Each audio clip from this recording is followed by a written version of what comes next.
Randy Orton vs Brock Lesnar was a match that was 15 years in the making. The last time they had wrestled was in 2002, and since then both men had evolved into legends in their own right. The build-up to their SummerSlam match was fantastic, with Randy even invading Raw to attack Lesnar. On the beast!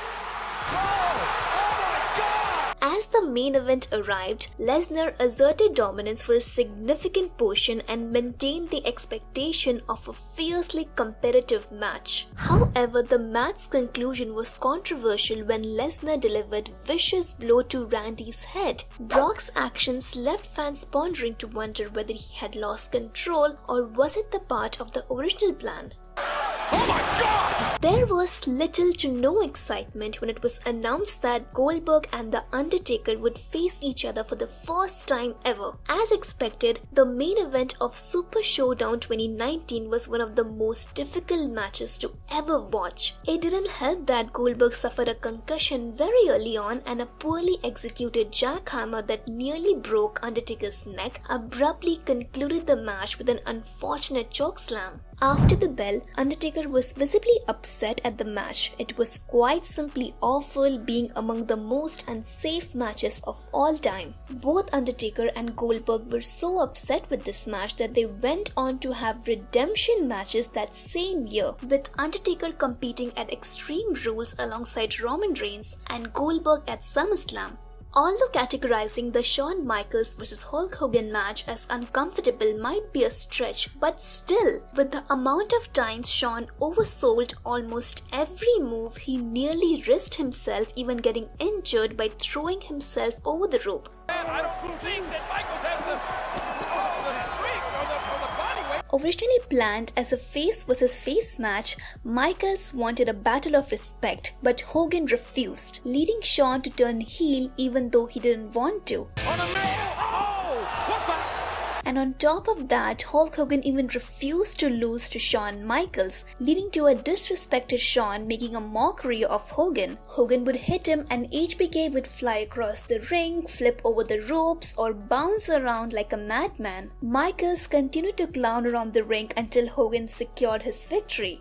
The most brutal, bloody and gruesome I Quit match to date goes to The Rock and Mick Foley from the 1999 Royal Rumble. The Rock decimated Mick Foley with an unprecedented 11 chair shots straight to the head as he was handcuffed and unable to shield himself. Mick was so determined even after taking so many beatdowns that the words "I quit" that were mentioned by Mick from an earlier segment were piped in through the sound speakers as The Rock asked him one final time. Brock Lesnar has been a part of numerous squash matches. However, none of these encounters can quite match the infamy of his showdown with John Cena at SummerSlam 2014. The match kicked off with Lesnar launching a relentless assault on Cena and executing 16 agonizing suplexes. This match bore similarities to their last clash in 2012, where Lesnar gave him a brutal beatdown, but the only difference was that last time John was able to outmaneuver Lesnar, but not this time. This wasn't a scenario of a 300-pound wrestler brutalizing a man half his size. It was the story of a man who inspired an entire generation to never give up until the end, and here he was, in perhaps the most vulnerable match of his career. In the end, Lesnar sealed the deal with Cody Rhodes, and Seth Rollins' Hell in a Cell match will go down in the history books due to the fact that Cody had to perform with a toned pectoral muscle. The moment Cody took off his jacket, it immediately silenced the crowd. On top of being a 5-star clash, it was incredibly difficult to watch, especially when Seth would target Cody's bruised muscle. Poison loaded.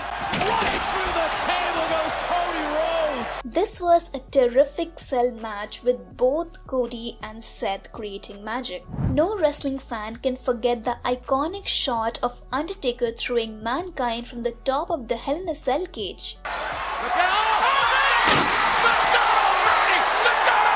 At the time, nobody in the arena could quite wrap their head around what they had just witnessed. The match began with the stunning spot of Mankind being thrown from the top of the cell.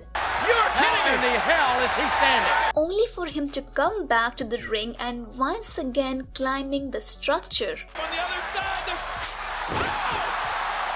The match somehow carried on from there with some violent spot before Undertaker thankfully winning the match. In all honesty, this match is the sole reason why the Hell in a Cell is so famous today.